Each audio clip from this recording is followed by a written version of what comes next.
Welcome back, everybody. Sorry, I do funny things before the camera starts rolling to get people laughing. So today with me, I have my brother in the office, Pastor Matthew Wietfeldt, you're the head of admission. I am the head of admission. Right? That's what they tell me. Yes. I guess I could write these things down before I start this, but I'm like, if someone wants a longer introduction, they can do it themselves. But admission, how long have you been? I'm starting my 8th academic year. 8th year, man. Geez, and before that, you were in it was Nashville, Illinois. You're spot on. Yeah, associate pastor and principal. Yeah. Trinity Lutheran Church, Trinity St. John Lutheran School. Yep. I tell you. So you were there, and then had come to the SEM, doing admissions, and you've run the Christ That's Academy correct. now. All 8 years as well. All 8 years or no? Man, good night. That's a rich heritage, Christ Academy. It's well, tell us a little bit. I mean, I'm not asking you to do a commercial or something, but the topic we have for today is fraternity, brotherhood, and why that shouldn't start at an older age, but should be nurtured and developed at a much younger age for men. Why this needs to begin.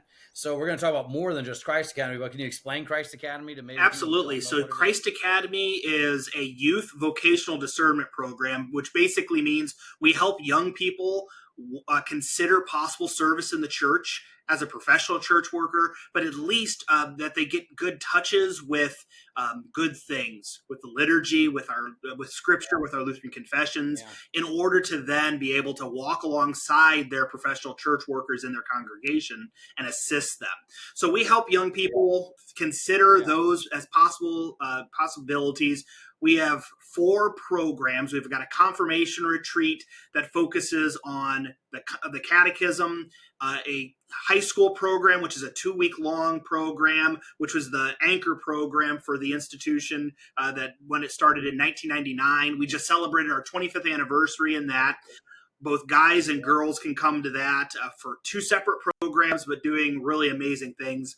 A college program that is coming up here in the fall, and then a family institute that happens right before the summer program as well. So it's a joy to be able to do that.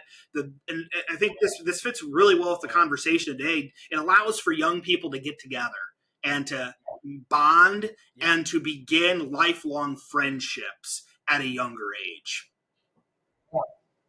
Yeah, because I mean, we have things in our church body. We have district youth gatherings; those last for a few days. But I remember going to the Florida Georgia youth gathering when I was growing up, and it was this huge thing. There was 1,500 people at it. You know, it's this massive event, and really, majority of it was just they wanted to get us teenagers doing something that's Bible based, exactly, getting into trouble. So you never really spent a ton of time with people, maybe with your own church group, but nothing beyond that. Then you have national youth gatherings, which are, I mean, that's what, 25, 30,000 they used to be. And they're just absolutely massive. Every 3 years you have that. And it may be neat. Usually districts have their own little gathering at it, but those are so big. I mean, you don't really have that time, and it's only 4 or 5 days. Yep. It's it's not a long time. What's great about, and then you have Higher Things. I love Higher Things. I've been involved with Higher Things for a while. Mainly they just throw me on stage. I'm like the Chris Farley of Higher Things. You know, they don't ask me to do anything particular. They just throw me on the stage and say, go entertain everybody. It's like, all right, do the well, if you've got a niche to fill, I mean, that's a good one, Chris. Might as well, you know. But Higher Things is great, and I love it. But still, there's 3 of them every summer, and it's you have maybe the smaller ones are 500, 600, larger ones 1,400, 13, 1,400, and you kind of get together with some people at that. But Christ Academy is this whole different ball game. And I know St. Louis has their version, Vocatio. I know they have that. But guess what? You're from Fort Wayne, so we're not going to talk about theirs today. Not because we hate St. Louis. I mean, we do. I'm kidding. No, we don't. We don't. It's a nice rivalry. But, and I never went to the Vocatio thing, but I'm sure it's great and all that. But Christ Academy, it's 2 weeks where you're just immersed in this stuff with guys. I mean, majority of them Mm-hmm. want to be pastors, it Yeah. seems. Um, I remember a couple years ago you had me there to talk to him, and we did the pastors like Yeah. panel, the Q&A with pastors, and it was me and Dr. Stuckwich and I can't remember the other two guys on there, but they were all very proper, and then me at the end. But what was great about it is they were asking deep theological questions. They were asking really good stuff. It wasn't fluff. It wasn't, but you could tell they kind of sharpened one another Yeah. And throughout I those think two that is the days. blessing of the program, that we bring students in not based off of their groups, but who are interested in this particular thing. And so they come in from all over the Yeah. country, all over the world, abandon what they have done before, where they're coming from. They're cut down to this kind of middle Right. ground, this lowest common denominator, and then we begin to build off of that. So no, I mean, and the guys that have Yeah. come to the program year after year have gotten to know each other. They continue to correspond with each other through Discord and TikTok and all sorts of other Yep. means, and they build these friendships that are truly amazing. But the thing that I'm blown away with year after year as I talk to parents about these relationships that they've built, that they're not based off of things that are worldly. They're not based off of Right. sports or money or even video games, but they're built off of their Mm-hmm. shared confession. And so when these kids get together in these different venues, it's to talk about scriptures, talk about our confessions, it's to talk about the liturgy. One group that I heard about, that they gather together weekly, and even a couple of years after they've left the program, they're still singing Compline together. And because it's just it's a wonderful service. It's something that they've been able to do because they were in our Yeah. Christ Academy program, and now it's what their friendship is based off of. So it's absolutely wonderful to hear about those Right. things. Well, and that's what develops that fraternity, like you mentioned. They go to this for 2 weeks. They have chapel 4 times a day. They're in with professors all through the day studying theology. They eat meals together. They pray together. They suffer together. They go through things together. I mean, and these this Yeah, camaraderie yeah, develops absolutely. between them.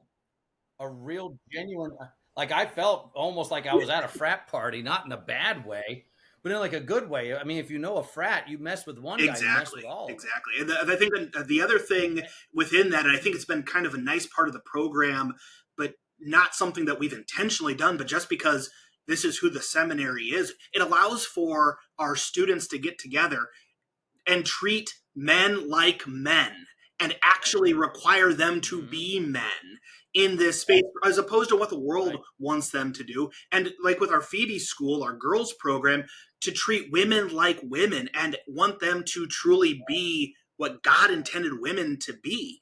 And that then those two Yeah. kind of camps, if you will, are able to join together and rejoice in their God given vocation as men and as women, and to grow in true godly friendship.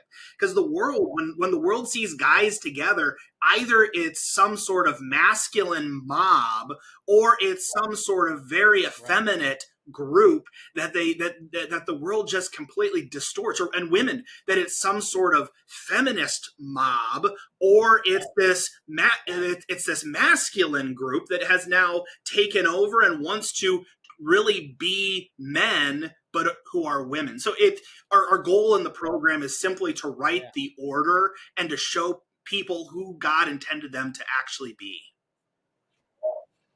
Yeah. I like when you bring that up because it's like the reality of the guys together. Yeah, it's either okay, you have this group of guys, and it's like what, 70 Yeah, or it's 80 we of had them 60 in our usually? program this year. You know? Yeah, yeah. Yeah. So it's a big group of guys. You have guys like I think my Mm-hmm. son Manny went. Manny is 14. My older son Lonnie went. He's 17. Just turned 17. You have kids like between that age group up to 18. You have the proctors that are there. These college students, that kind of monitor the day to day activity. So you have all of them together. you're right. You see this group of men, it's like, oh, it's toxic Yeah. masculinity or something. And so, or the other option is, well, these guys are a bunch of fruitcakes, you Yeah. know? And it's like, no, they're neither of them. But the thing is, these are guys that, like, my son will tell some of these friends that he's met. He's Yeah. like, I love you. That brotherly love that is developing now, that'll just continue to suffer, to go through things in life and be Yeah. strengthened as he goes. Yeah, and I think that's why it's such an important thing to kind of instill these things at an earlier and earlier age, so that when the Right. world says no, this is what a male friendship should be, that one can say no, no, no, no, that's not who I'm called to be. That's not who I am, either on one side or on the other side. That you can say, yes, I love you in that brotherly love, that you can actually show affection Right. to another male without it being misconstrued, or without it being insinuated that it's more than just a brotherly friendship. And it's so important for us to show the world how this is intended to be, and not let the world Yeah. dictate how our friendships are to look, whether it be with men or with women. Right. And what I love is when you get it instilled at that younger age, 14, 15, 16, they develop that. Like I developed all these friendships from Christ Academy. I started Yeah. going in 2000. And then I went to college with a handful of those guys, and then Mhm. seminary with those guys. And it continues just strengthening. It's better. And there is a stronger bond, an actual caring for one another that's created there, instead of when that bond starts when you're a lot older. I mean, you could create it when you're older, but I think you have so many things going on in life. It's like, it almost seems like a burden. Oh, I have to fit my brother pastor into my caring Absolutely. life now. Do I have the space for that? Instead of, no, this is just someone that I care about. One of my best friends is Dr. Mhm. James Lee, Jimmy, who's at Concordia, Chicago. He and I have known each other since we were 16 years old. I've known him for Yeah. 24 years. I mean, is it 24? Yeah, 24 years I've known Jimmy, and he's known me, and we continue to be in Yeah. each other's lives. I don't have to think about putting him in my life. It's already there. And, I was there at his wedding. We're godparents to his oldest child, Ambrose. It's all these blessings there. And all of that gets It does, catechized into absolutely. us At that, at that is younger age. exactly. It gets catechized into us, and it allows for us then to really be there with each other at formative ages, to be walking alongside of Right. each other through some very difficult times in our lives, as we're going through adolescence, moving into young adulthood, moving into adulthood, and to be able to be catechized Mm-hmm. into that, into a positive relationship, Yeah. and into a godly relationship, so that you do then you have access to your father confessor. Yes, but this is the mutual Right. consolation of the brethren we're talking about, and that is Right. beautiful, and that's Right. godly, and that is something that we as Yeah. individuals, brother pastors, brothers in Christ, that we're all to be about, and to be able to help form that at a younger age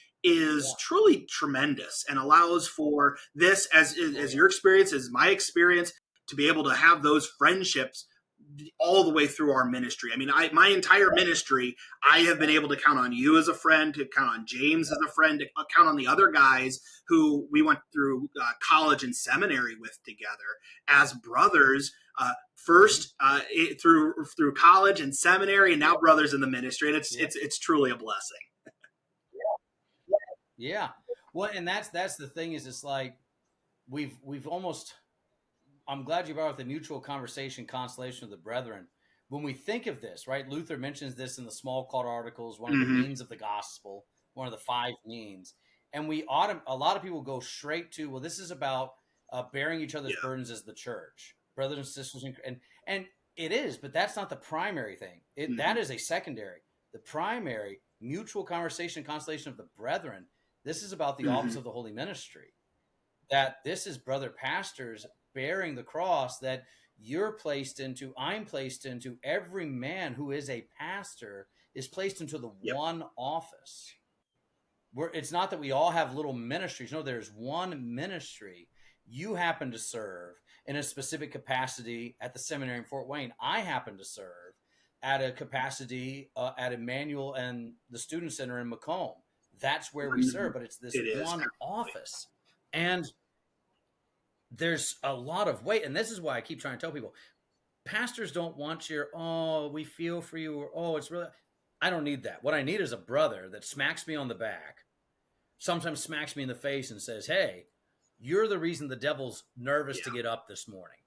You're the reason that he wants to go back to bed and not deal with it today. Not because you're perfect or sinless, but because you are the one who brings the gifts of Christ to people. You are the one that baptizes, that communes, that, like you're preaching. I am. Yes, I am. For a few weeks. Right, for Ariana Shelton's, right? I'm excited. That's fun times. We're hoping to get to that. But you know, that blessing there, all these joys, but you also have the burdens. I have to bury 2-year-olds. I have to comfort couples that have had miscarriages. I have to deal with a woman who comes in and says, I found my husband on Tinder. What am I going to do? I have to deal with teenagers that decide at 16, because they did an intro to philosophy class, now think that Immanuel Kant is the answer instead of Jesus Christ. And the reality is, I can't go to my elders. I can't go, not even my wife. Who do I go to truly bear this heavy weight with? Is my brother pastors. And when that relationship is nurtured and grows at a younger age, that means it's going to be stronger once you finally get to those hard times. You get to those weighty times because you've gone through stuff together. You've been through, like you said, going from being a teenager, leaving mom and dad, going to college, and then even more if they get married or going on with life, going to their first call, whatever it may be. And you've been there in the good times and in the bads. You've had to call your brother to repentance first in a lay role as a brother who is aspiring to the office, and now and so you've been able to build that collegiality. And I think the thing that I struggled with in my first call, in way of our Winkles, we had different age demographics, and some guys were of a different generation versus us younger guys who are more willing to share in these things. And I think we have to just step back and say, okay, there may not be some of the brethren that are able to participate in this way, but then find those who can, find those who are interested. And sometimes, a Zoom Winkle or a phone Winkle is just as good as, and is just as meaningful as being able to talk to those who are in your local area. And I mean, that's exactly what our kids have done in regard to Christ Academy. They've been able to build out of a collegiality groups that want to continue to grow together, and that see that what they are about is about Christ and His church, and possibly someday delivering the gifts of Christ to His people. Exactly. Man, this is why I want these things to continue being nurtured, to continue being supported. I know you're, continuing to do all these things with Christ Academy at the Sim, and encouraging, and I think it's the big thing, encouraging young men to be fraternal with each other, to look out for each other, to be brothers. I mean, I grew up with a brother, and having brothers is a different ballgame, but that's the blessing. You sharpen one another, you build one another up.